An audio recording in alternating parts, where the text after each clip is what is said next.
Aujourd'hui, c'est une présentation thématique, donc sur un thème, mais qui a quand même un lien avec la Genèse, qu'on étudie de façon systématique.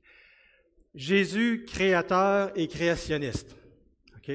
Donc, on va parler de notre Seigneur dans un angle particulier. Le Seigneur Jésus est beaucoup de choses, mais là, ça va être sous l'angle du fait qu'il est créateur. Et quand il était sur terre, comment il a interprété le livre de la Genèse qui parle de la création. Ça va être important parce qu'on est dans un monde qui remet tout en question la Bible et en particulier Genèse. Et quand vous écoutez des émissions sur la nature, vous entendez parler des miracles de l'évolution. Vous entendez parler de millions, de milliards d'années. Et ça vient nous heurter. Et on a besoin d'avoir des fondements. Ça ne sera pas une présentation scientifique. Je suis un scientifique, j'ai fait des publications scientifiques, de la recherche, tout ça. Mais ce n'est pas d'abord comme ça qu'on doit approcher les origines. C'est par rapport à l'Écriture. Parce que l'Écriture est plus fiable que la science humaine. OK? C'est notre sécurité. Donc, il y a un temps pour avoir des présentations créationnistes, par exemple, scientifiques. Mais aujourd'hui, ça va être vraiment qu'est-ce que la Bible dit. Et j'ai mis comme illustration un jardin. C'est une photo que Sonia a prise il y a plusieurs années au Butchart Garden. Ça, c'est sur l'île de Vancouver. C'est un des plus beaux jardins au Canada. Et les jardins, pas mal de monde aime ça.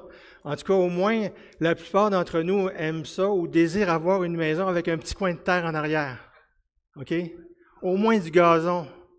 Au moins quelque chose de naturel. Peut-être des arbres, peut-être un pommier. Et plusieurs d'entre nous aiment les jardins parce qu'on voit sur un petit territoire beaucoup de choses. Il y a toutes sortes de jardins. Il y a des jardins de type anglais qui font plus naturel. Il y a les jardins français. Il y a les jardins japonais. Il y a des jardins d'eau. Et tout ça, ça reflète un peu quelque part qu'est-ce qu'était le jardin d'Éden, comment ça devait être extraordinaire avec les fleuves qui irriguaient le jardin et les arbres, tous les fruits. Et puis, à faire plaisir à Annie, je ne sais pas si elle est là. Oui, il y avait des animaux dans le jardin. Il y avait des animaux, OK, parce qu'ils sont venus auprès d'Adam pour qu'il les nomme. Et ça lui a permis de prendre conscience de quelque chose aussi. Donc, il y avait des animaux, il y avait des oiseaux. Quand il y a des arbres, il y a des oiseaux. C'est magnifique. Ça nous donne juste une petite idée de qu'est-ce qu'était le jardin d'Éden.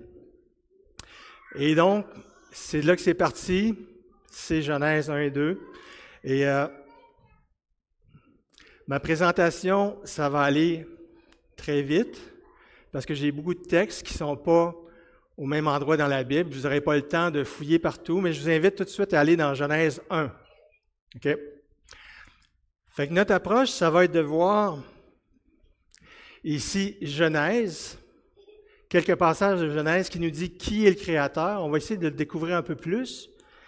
Et par la suite, dans le Nouveau Testament, comment Jésus et les apôtres ont compris Genèse. OK?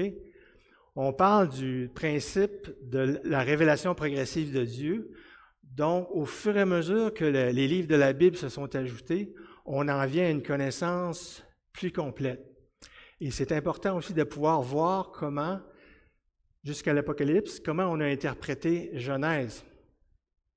C'est important, particulièrement dans le débat actuel. Donc, voilà, ça va être l'approche et je vais prier.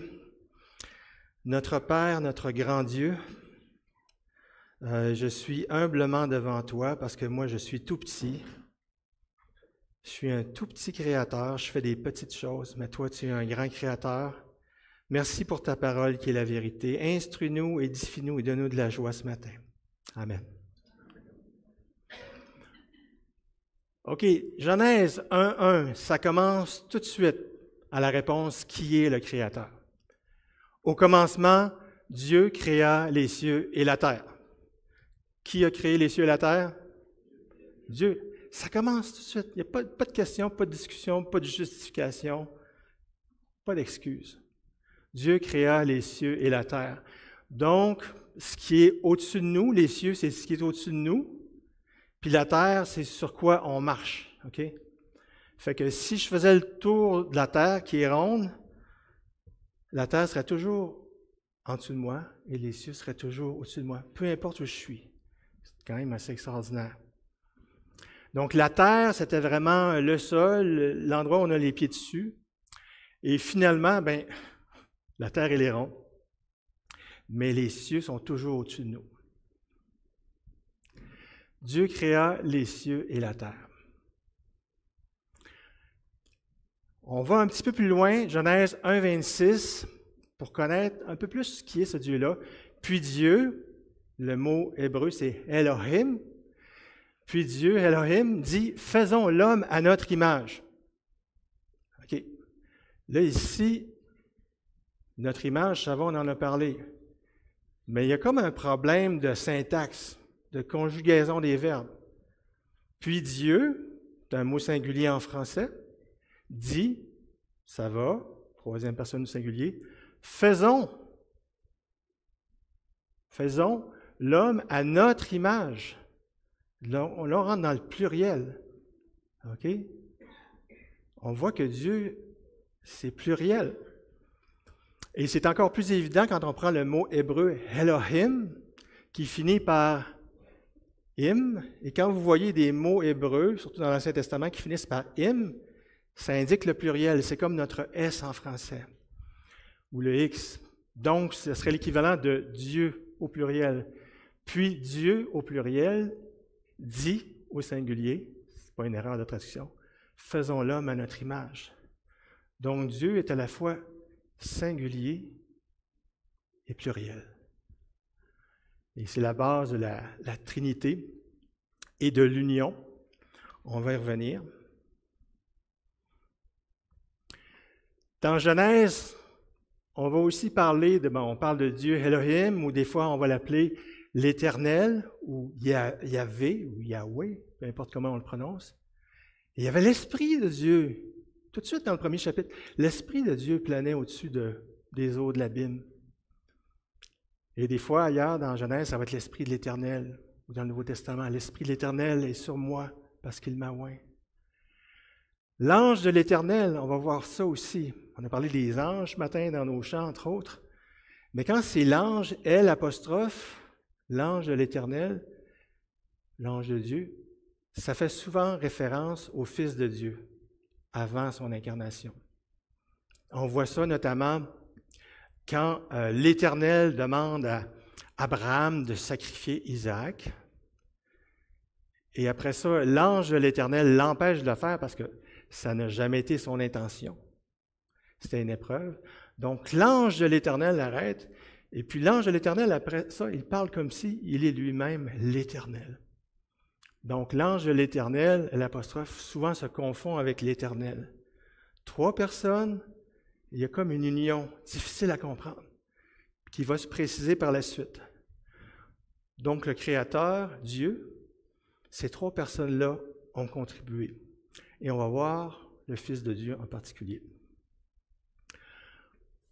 On fait un bond dans le Nouveau Testament parce qu'on n'a pas le temps de parcourir le reste de l'Ancien Testament.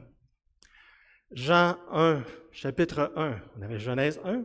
Jean 1, vous le connaissez, plusieurs d'entre vous. Au commencement était la parole, et la parole était avec Dieu, et la parole était Dieu. Toutes choses ont été faites par elle, et rien de ce qui a été fait n'a été fait sans elle. Et ça commence, c'est tellement beau comme poésie, là. Mais c'est vrai, en plus d'être poétique, c'est vrai. Dieu est capable d'être poétique puis d'être vrai. Et encore là, le mot « parole », en français, c'est féminin. En français, on donne des mots féminins, masculins. Des fois, on ne comprend pas trop pourquoi. Mais en grec, c'est « logos ». Logos, c'est masculin. Okay? Et dans certaines Bibles, ils ont traduit par « le verbe », pour mettre en évidence encore plus que la parole dont on parle, c'est le Fils unique de Dieu. Le contexte le montre. Donc, au commencement était le Logos, le Fils unique de Dieu. Et le Logos était avec Dieu, et le Logos était Dieu. Toutes choses ont été faites par elle. Rien de ce qui a été fait n'a été fait sans elle. C'est le Fils qui a tout fait. Hein? Ça vient de Dieu, mais c'est par le Fils. Le Fils unique de Dieu. Paul va parler dans Colossiens 1, versets 12 à 16, c'est un extrait que j'ai fait. Quand je mets des accolades ou des crochets comme ça veut dire que je ne cite pas tout, parce que je veux que la phrase soit plus courte pour qu'on focalise sur des éléments particuliers. Rendez grâce au Père. Donc, dans le Nouveau Testament, on a appris que Dieu, c'est le Père. Généralement, quand on parle de Dieu, les lettres de Paul, Dieu, c'est le Père. Rendez grâce au Père, il nous a transportés dans le royaume de son Fils bien-aimé, le Logos. Car en lui, le Fils bien-aimé, ont été créées toutes les choses qui sont dans les cieux et sur la terre. Ça ressemble à ce qu'on a lu, hein? Toute chose a été faite par elle, la parole, et rien de ce qui a été fait n'a été fait sans elle. Les choses qui sont dans les cieux, en haut, sur la terre, plancher des vaches, les visibles, ce qu'on voit, création matérielle, les invisibles. Et là, les invisibles, c'est quoi? C'est tout le monde angélique dont il parle. Différentes catégories d'êtres célestes. Les trônes, dignités, domination, autorité. Tout a été créé par lui et pour lui. Wow! Wow! On a parlé de vertige, là, j'ai un petit vertige. Tout a été créé par lui, le Fils unique de Dieu, et pour lui. Ailleurs, on voit aussi que c'est pour le Père, il y a toujours cette unité-là, mais ici, Paul met en phase le Créateur. Et les dominations, je ne rentre pas en détail parce que je ne comprends pas les différences, mais c'est tous les anges, entre autres, notamment Satan, qui au début a été créé intègre et qui s'est révolté dans le monde invisible et ça a eu un impact dans le monde visible. Donc, pour Paul, le Fils de Dieu, on pourrait dire Jésus, est le Créateur. Hébreux 1. Encore là, on est dans le premier chapitre. Dieu, dans ces derniers temps, nous a parlé par le Fils. Il l'a établi héritier de toutes choses. Par lui, il a aussi créé l'univers. C'est cohérent, hein? Ce que Jean dit, ce que Paul dit, ce que l'auteur de l'Épître aux Hébreux dit. Le Fils soutient toutes choses par sa parole puissante. La parole de Dieu, le Fils, il parle, il nous dit la vérité, il nous parle, on comprend. Et bien sa parole aussi soutient toutes choses. Elle est créatrice, elle est régénératrice, elle est vivifiante. C'est fort. Tout l'univers, c'est quelque chose.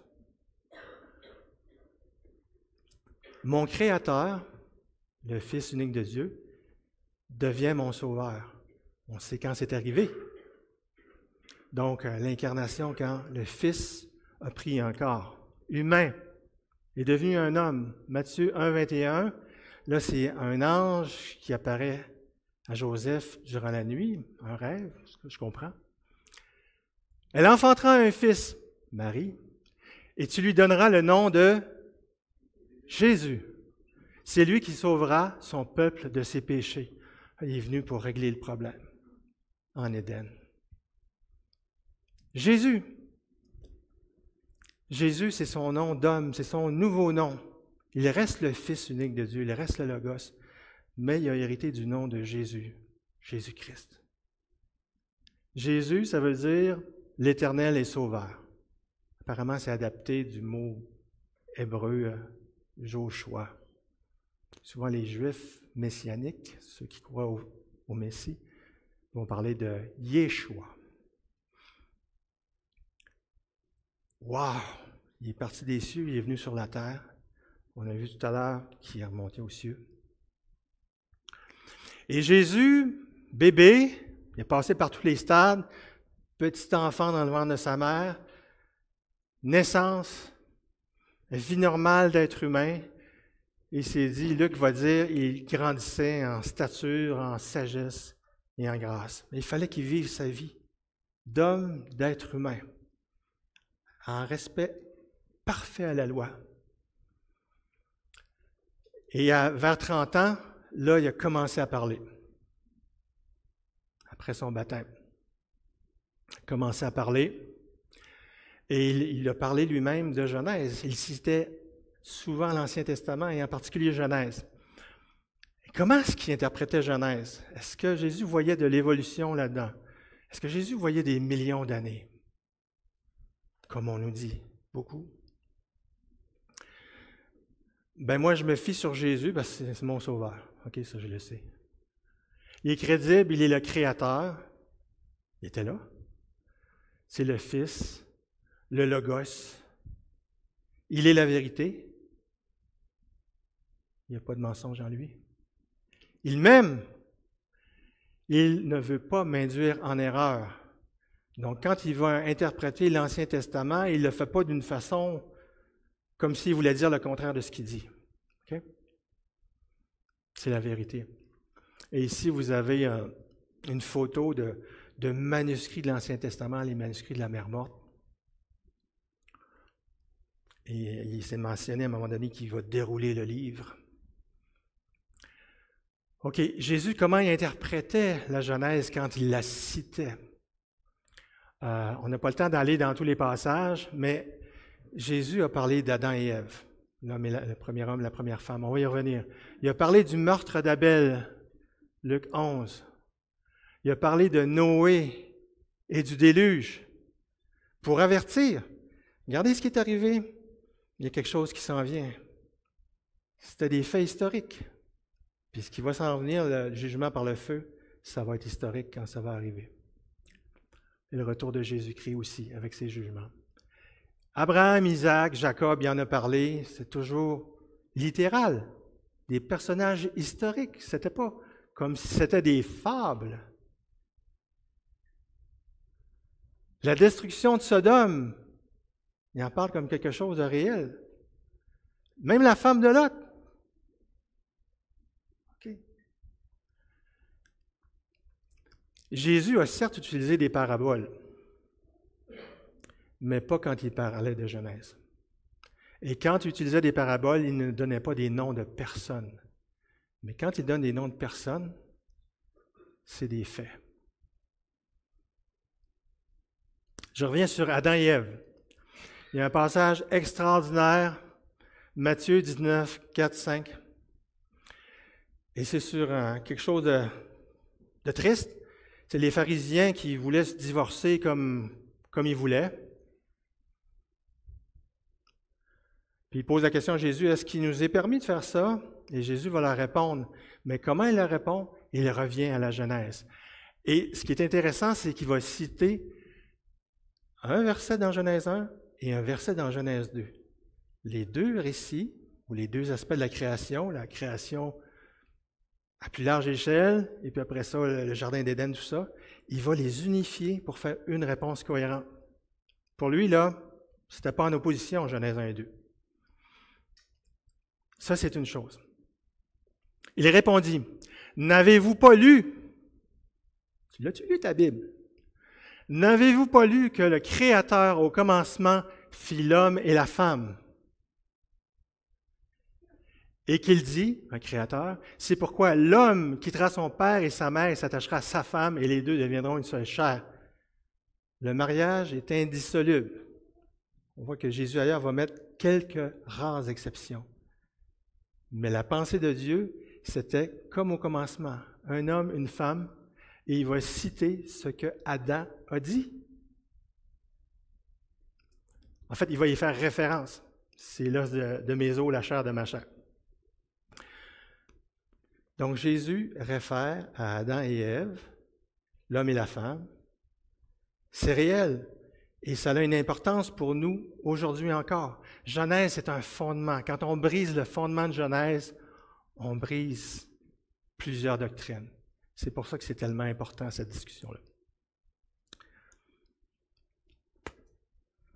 Je vais mettre l'emphase sur un extrait encore plus petit, qui pour moi est un verset clé dans le débat création-évolution. N'avez-vous pas lu que le Créateur, au commencement, fit l'homme et la femme? C'est ça qu'on lit, hein, dans Genèse. Au commencement, 6e jour. Puis le chapitre 2, on donne des précisions. Au commencement.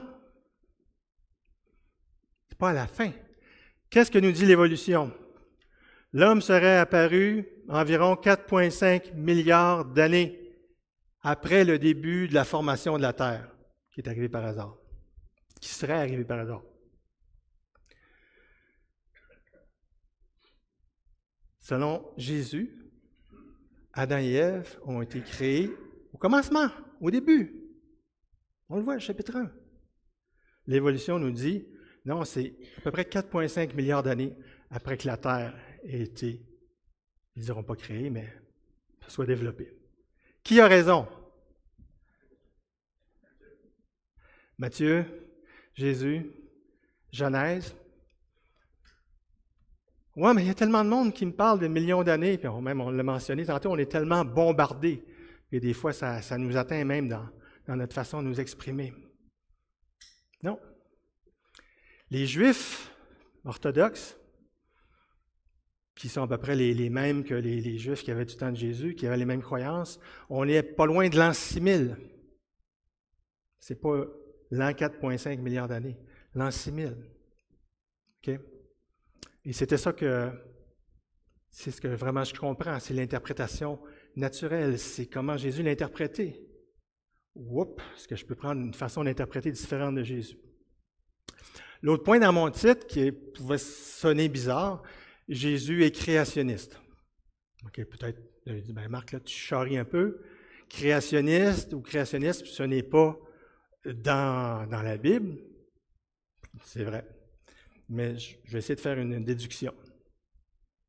Créationnisme, on va aller dans un dictionnaire. Je pense que quelqu'un a parlé dans un dictionnaire tantôt. Oui, c'est bon d'aller voir dans un dictionnaire. Mais les bons dictionnaires, petit Robert, c'est bon. Créationnisme, selon le petit Robert, doctrine de la création des espèces. Le créationnisme de la Genèse. Adjectif et nom, créationnisme. Contraire, c'est tellement évident. C'est tellement évident. Parce que c'est dans le dictionnaire. C'est le contraire.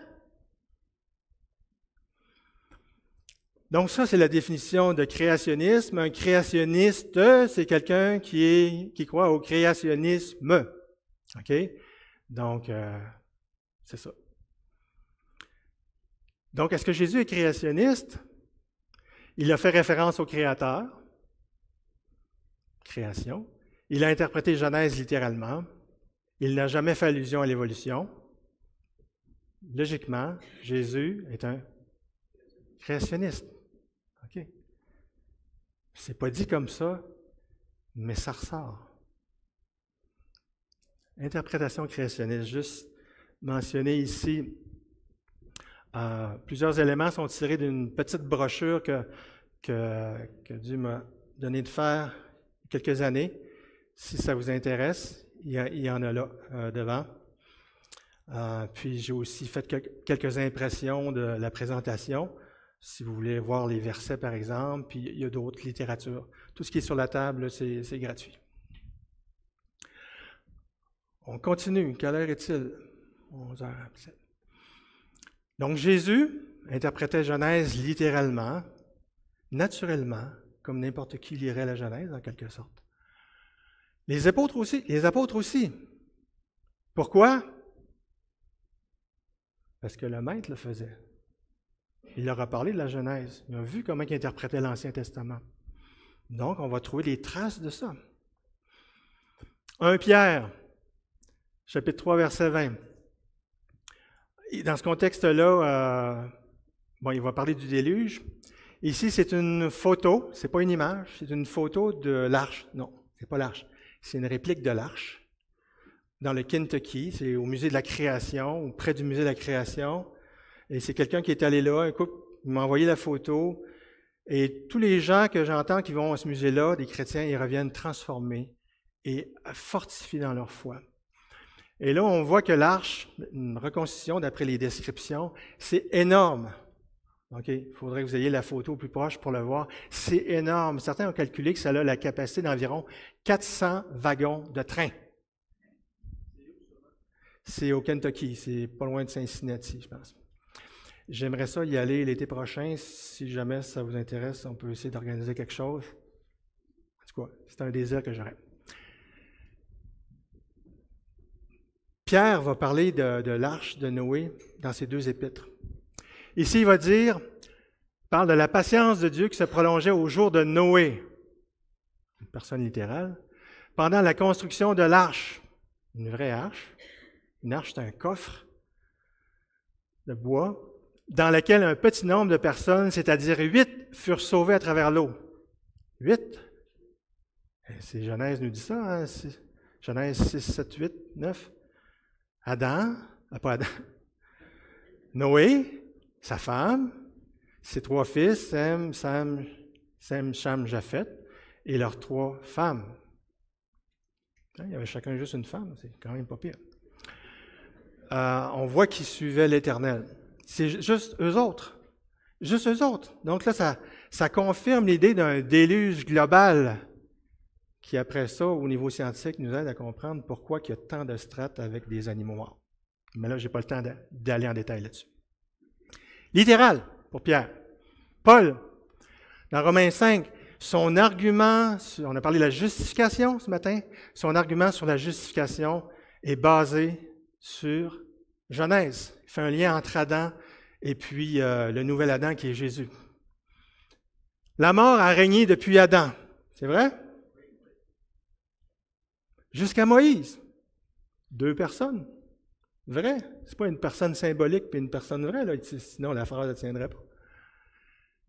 Même sur ceux qui n'avaient pas péché par une transgression semblable à celle d'Adam. On voit ça dans Genèse 3. Okay. C'est la femme qui a commencé, mais la faute est imputée sur Adam, parce qu'il y avait une autorité, une responsabilité, et c'est lui qui a été appelé en premier d'ailleurs par l'Éternel pour rendre des comptes. Historique. Paul, devant le gouverneur Félix qui était accusé, il va dire « Je crois tout ce qui est écrit dans la loi et les prophètes. » La loi, c'est les 5 premiers livres, dont Genèse. Je crois tout. Ça ne voulait pas dire qu'il comprenait tout. Il croit tout.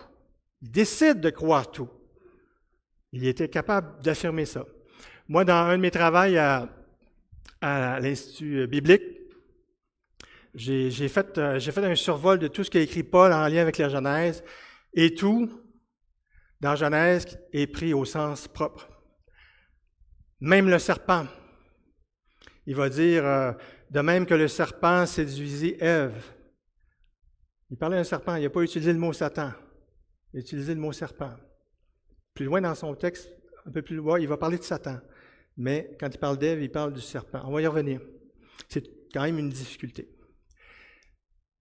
Mais Paul, quand il parle de Genèse, c'est toujours des personnes, des faits littéraux.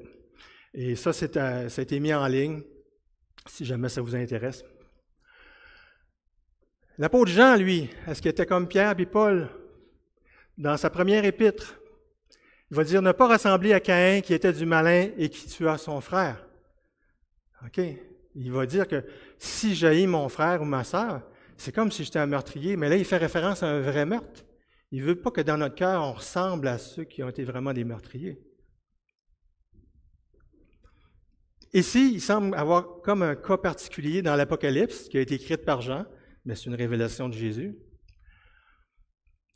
Au chapitre 12, « Et il fut précipité le grand dragon, le serpent ancien, appelé le diable et Satan, celui qui séduit toute la terre. » OK. Oh, je pense que j'ai trouvé une exception à ma règle d'interprétation.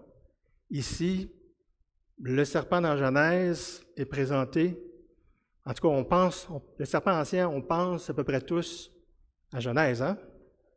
C'est pas écrit, mais on pense à ça.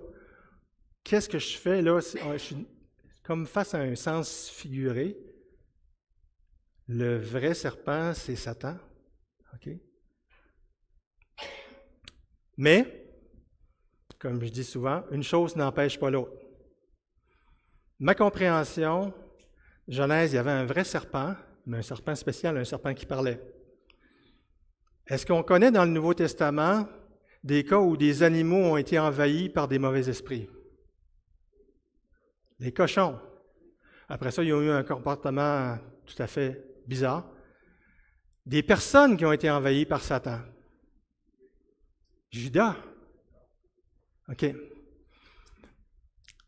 Moi, ma compréhension, c'est qu'il y avait un vrai serpent, mais ce n'était pas un petit serpent, c'était un vrai serpent. Peut-être un serpent plus genre dragon, avec des pattes.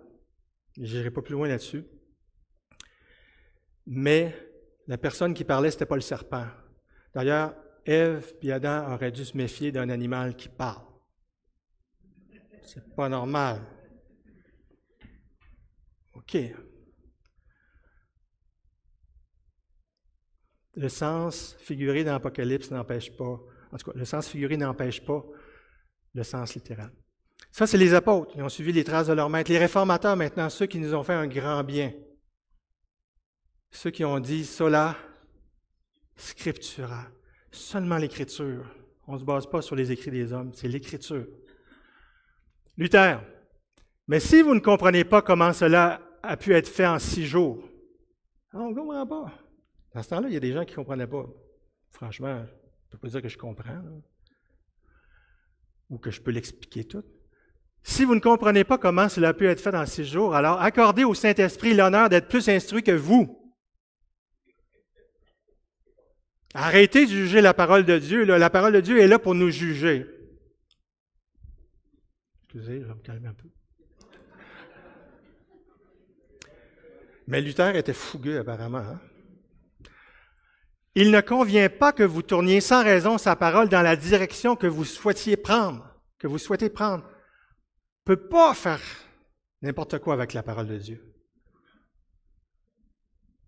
Calvin, dans son institution de la religion chrétienne, ce n'est pas sans raison qu'il a accompli la création du monde en 6 jours, alors qu'il aurait pu faire tout à merveille en 1 minute. C'est intéressant l'institution de la religion chrétienne ou l'enseignement de la religion chrétienne, la foi chrétienne, parce que Calvin fait beaucoup référence aux penseurs de son temps, aux pères de l'Église, donc on voit les idées qui circulaient. Et dans ce temps-là, les gens disaient, ouais, mais Dieu, si puissant que ça, comment ça y a pris 6 jours? C'est bien trop long. Okay, c'était un réel problème pour eux. De nos jours, c'est quoi le problème? 6 jours, c'est bien trop court. Donc, toujours la même chose. On remet en question Genèse. On exclut celui qui parle, par la grâce de Dieu. Rejet de Genèse par le monde. C'est pas nouveau. Dans sa 2e épître, Pierre va encore parler du déluge. C'est important pour Pierre, le déluge, là. Parce que ça nous aide à comprendre les choses qui s'en viennent. Sachez avant tout que dans les derniers jours, Marc-André nous a mis en évidence que les derniers jours, ça a commencé à la Pentecôte. Dans les derniers jours, il viendra des moqueurs avec leur raillerie, leur moquerie, en marchant selon leur propre convoitise.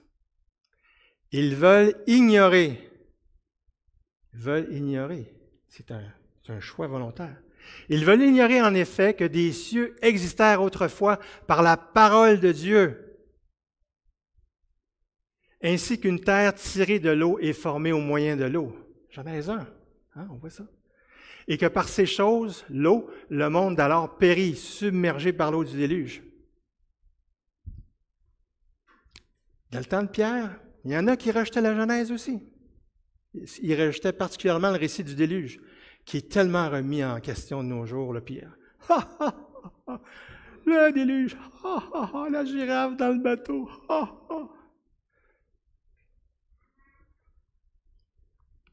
Il n'y avait pas juste des girafes dans le bateau, il y avait des dinosaures aussi. C'est ma compréhension. Ce n'est pas écrit comme ça, mais c'est ma compréhension. Parce que tous les animaux qui avaient souffle de vie, ils n'ont pas été obligés de prendre le mâle le plus gros, là. Tu peux prendre un œuf ou des petits bébés, là. Mais il y a quand même de la place dans 400 wagons. Ceci dit, ça reste miraculeux. OK? Mais est-ce que je crois au miracle? La croyance de plusieurs scientifiques et penseurs de ce monde. Moi, je vis dans un milieu scientifique, j'ai des études en biologie. La biologie et la géologie, c'est les pires disciplines pour attaquer votre foi. Fait qu'il faut être fait fort là-dedans. Ce qu'on entend, il n'y a pas de miracle. Tout est le fruit du hasard avec des processus naturels sur des millions et des milliards d'années. Il ne faut pas prendre la Bible au pied de la lettre. Pourquoi? Parce que ça va contrairement. C'est contraire à ça. Le petit Robert l'a dit. Contraire. Dieu a-t-il vraiment dit cela? Dieu a-t-il vraiment dit? OK. Il y a des erreurs, il y a du mensonge. Croire à l'évolution sape la foi dans l'Écriture. L'Écriture va nous mettre en garde. Hein, Pierre en a parlé, il nous met en garde contre les moqueurs qui disent il n'y a pas eu de déluge. Il n'y a pas de jugement. Il n'y a pas de jugement pour le péché. C'est ça qu'ils disent. L'Écriture nous met en garde.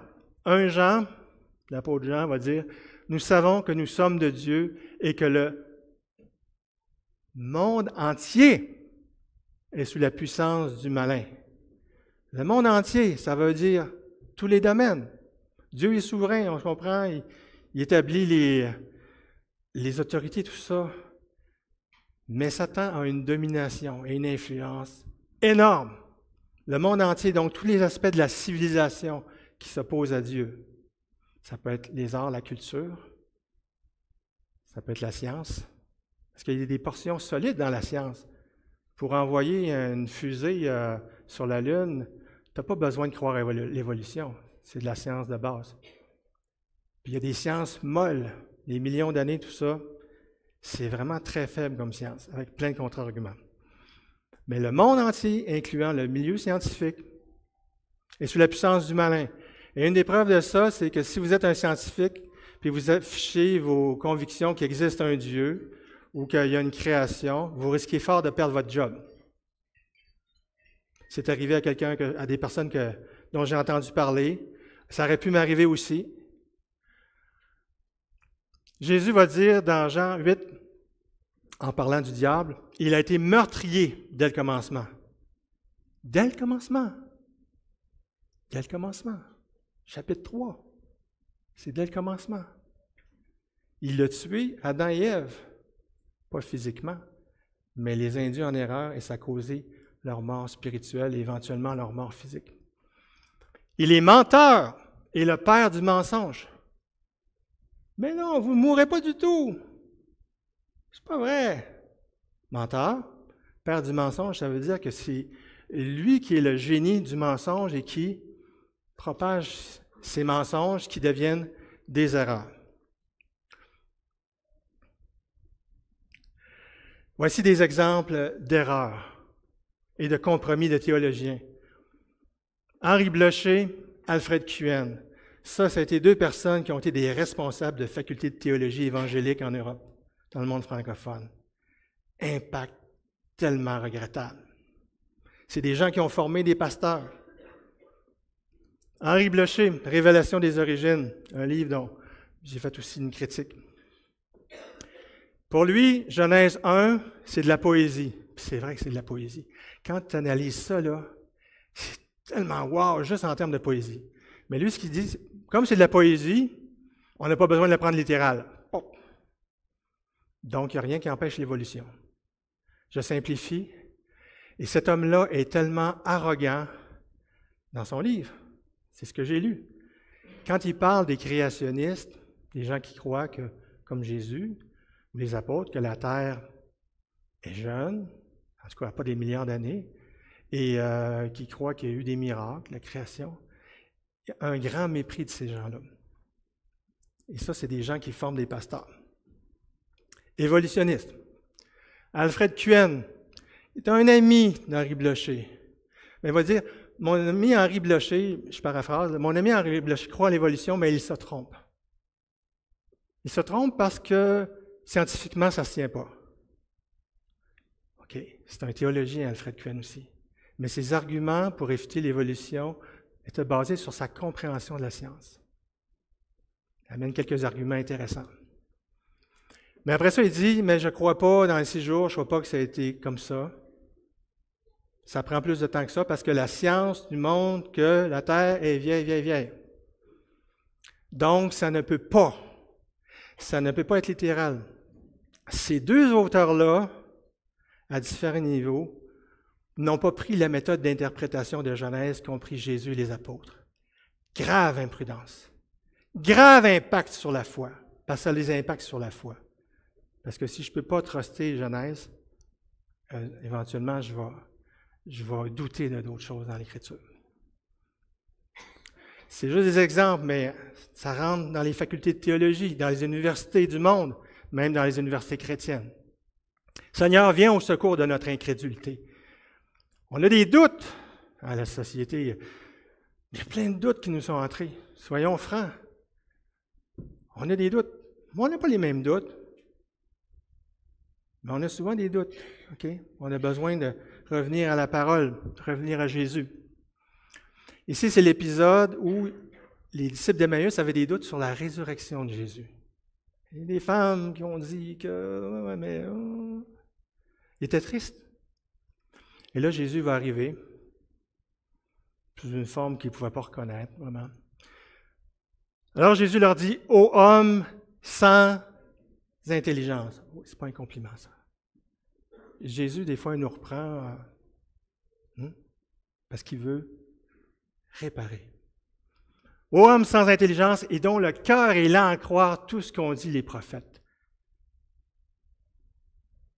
Vous êtes sans intelligence, vous ne comprenez pas, vous êtes mêlés parce que dans votre cœur, dans votre être profond, vous ne croyez pas à ce qui est écrit. Okay? Vous ne croyez pas à Ésaïe 53 qui parle que la personne va mourir puis elle va racheter des gens. Et en commençant par Moïse et par tous les prophètes, il leur expliqua dans les Écritures ce qui le concernait. Il est revenu à la base, l'Écriture, en commençant par Moïse. Moïse qui est l'auteur de Genèse. Revient à Genèse. C'est un problème de cœur, de notre être profond. On a de la misère à croire, on a des doutes. Eux avaient ce doute-là. Dans Matthieu, à la fin de Matthieu, il y a même des apôtres qui ont eu des doutes. OK, ça arrive. Je vais vous raconter mon expérience personnelle. En 1990, le Seigneur est venu me chercher. Et une grande conviction que le Fils de Dieu, c'est le Très-Haut et que j'étais pécheur et que j'étais fichu. Okay? Ma vie a changé. Mais tout allait bien jusqu'à temps que je lise Genèse 1 et 2. Et là, ce que j'avais appris en biologie me revenait. Hey, ça ne marche pas. Ça ne marche pas. Ça ne marche pas. Et là, j'étais devenu triste. J'avais des doutes par rapport à l'Écriture. Même des doutes par rapport à Jésus, parce que je savais que Jésus, pour lui, c'était tel quel. J'étais dans la tristesse. Quand on est dans le doute, puis qu'on reste là-dedans, ça nous amène forcément dans la tristesse. On perd la puissance, on perd la joie. Mais heureusement, il y a quelqu'un qui m'a dit, j'ai expliqué mon problème. Tu sais, je n'ai pas crié après la personne, mais j'ai pleuré. J'ai dit mon problème, là, ça ne marche pas. Puis il a dit, Marc, tu as un problème d'incrédulité. J'étais sans intelligence. Pourquoi? Parce que mon cœur avait de la misère à croire simplement ce qui était écrit. OK? Mais là, il m'a mis sur une bonne piste. Hey, c'est un péché. Qu'est-ce qu'on fait avec les péchés? On confesse! On s'en détourne. Et là, j'ai dit, Seigneur, là, je ne comprends pas. Je te demande pardon pour mon incrédulité. Je ne comprends pas. C'est tout mêlé dans ma tête. Aide-moi, mets du monde sur ma route. C'est ce qui est arrivé. C'est une démarche. J'ai rencontré des gens. Ça a pris même quelques années avant que je puisse vraiment me débarrasser de tout ce lavage de cerveau évolutionniste. Mais j'y suis arrivé depuis un bon bout de temps. Et c'était le renouvellement de mon intelligence. Mais il fallait d'abord que je croie pour comprendre. Hein? C'est par la foi que nous croyons que le monde a été formé par la parole de Dieu. Croire pour comprendre, c'est ce qu'Augustin disait. Tu commences par croire. Puis si tu ne crois pas, il faut que tu te repentes. Tu dis que le Saint-Esprit, donne au moins un respect au Saint-Esprit qui a inspiré la parole, qui est plus intelligent que toi. Ça a été une libération, mais ça a été difficile, parce que j'étais tellement endoctriné par l'évolution. Je vous pose la question, devant qui veut-on avoir l'air sans intelligence? Moi, comme créationniste, j'ai l'air fou devant un paquet de monde, de mes collègues. Puis, je le sais, je l'ai su. Mais ça fait mal. Mais j'aime mieux avoir l'air fou devant les hommes que me faire dire par Jésus, homme sans intelligence, dont le cœur est lent à croire les Écritures. Rapidement, je termine. Dans Genèse, il n'y a pas d'évolution, cherchez-en pas. Il n'y a pas de millions d'années, cherchez-en pas. Si vous voulez en voir, c'est que vous faites comme certains théologiens. Ou que vous avez été tellement affecté par ces mensonges-là. Mais tel quel, dans la Genèse, il n'y en a pas. Les transformations qu'on voit dans la Genèse, j'en donne 3 exemples. Dieu forma l'homme de la poussière de la terre. OK? Les chaînons ou les transitions, il y en a combien? Le sol, l'homme. OK? Combien de temps ça a pris? Moins d'1 jour, hein? C'est le 6e jour. Et Genèse 2, il y en a qui pensent, il a fallu que Adam ait nommé tous les animaux avant que Dieu fasse Ève de sa côte. Le texte n'impose pas cela. Ce que je comprends, c'est que le texte dit qu'éventuellement, il a nommé tous les animaux. Il ne dit pas quand ça a fini. Il n'a pas eu besoin d'attendre à la fin. Je ne vais pas plus loin. Un jour, l'Éternel forma de la terre aussi, les animaux des champs, les oiseaux du ciel. Sol, animaux, pas de chaînon, moins d'1 jour. L'Éternel forma une femme de la côte qu'il avait prise de l'homme. Oh, là, on a une transition. Sol, Adam, Ève. On pourrait dire que la femme est plus évoluée. Non, il n'y en a pas d'évolution. Okay? La femme a été tirée de l'homme. Ève a été tirée d'Adam. Puis il y a quelque chose de beau, il y a quelque chose de poétique, mais ce n'est pas parce que c'est poétique que ce n'est pas littéralement vrai. Dieu est capable des deux dans les mêmes textes. Dans le Nouveau Testament, la création est très vite aussi. Quand l'ordonnateur du repas eut goûté l'eau changée en vin, on sait c'est quoi, les noces de Cana, ça a pris, c'est quoi les transitions? Part de l'eau en vin. Oui, mais Marc, tu ne respectes pas les processus évolutifs. Il aurait fallu qu'il y ait ça, qu'il y ait des plantes, puis que la plante évolue en vigne, la vigne produit du raisin, que ça soit fermenté, etc. Non! Ça a pris combien de temps? Ça devait être assez vite parce qu'il manquait de vin. Ça pressait. OK. L'autre, Paul va dire, je vous dis un mystère, quelque chose qui est révélé maintenant. Nous ne mourrons pas tous, mais tous nous serons changés en un instant, en un clin d'œil. OK, là, il parle de la résurrection, mais de la résurrection avec un corps glorifié, lumineux, glorieux. Donc, corps naturel en corps spirituel glorieux, il va en parler il va préciser la résurrection. Combien de temps que ça prend? Un clin d'œil. OK, à 3, on fait un clin d'œil. 1, 2, 3. Ça va être comme ça, au son d'une trompette. Si vous croyez que l'eau a été changée en vin, il n'y a pas de problème à croire Genèse. C'est la même chose. Le monde rejette le surnaturel.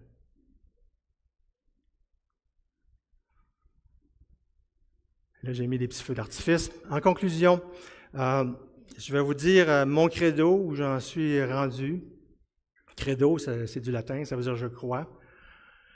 Et puis, je vais le dire comme une prière, et si vous vous identifiez à ça, dites « Amen » dans votre cœur. Je ne vais pas vous l'imposer, mais je crois que tout ça est fortement en ligne avec l'Écriture. Je crois en Jésus-Christ, mon Sauveur et mon Créateur. Je crois en Genèse, car Jésus et les apôtres y ont cru. Je ne comprends pas tout, mais je l'interprète littéralement, car c'est ce qu'ont fait Jésus et les apôtres. J'accepte dès lors d'avoir l'air fou devant les hommes créationnistes. Mais je crois que ce n'est pas fou du tout. Donc, c'était une présentation biblique, dans le sens sur les Écritures. Mais pour renouveler notre intelligence, on a besoin de matériel scientifique qui montre comment ça s'accorde ensemble et comment l'évolution ne fit pas en bout de ligne. Il y a du matériel ici que vous pouvez prendre. C'est gratuit sur la table ici, dont le PowerPoint, je le rappelle. Et puis, j'ai amené aussi quelques livres là, que je ne vais pas donner, mais que je peux prêter. Là, je vais rester ici quelques minutes. Il y a des livres aussi que je peux vous prêter. Il y en a, malheureusement, la librairie n'est pas ouverte, mais il y a certainement des livres à Christine. Il y a certainement des livres qui parlent de la création à la bibliothèque. Prenez le temps, il faut investir du temps.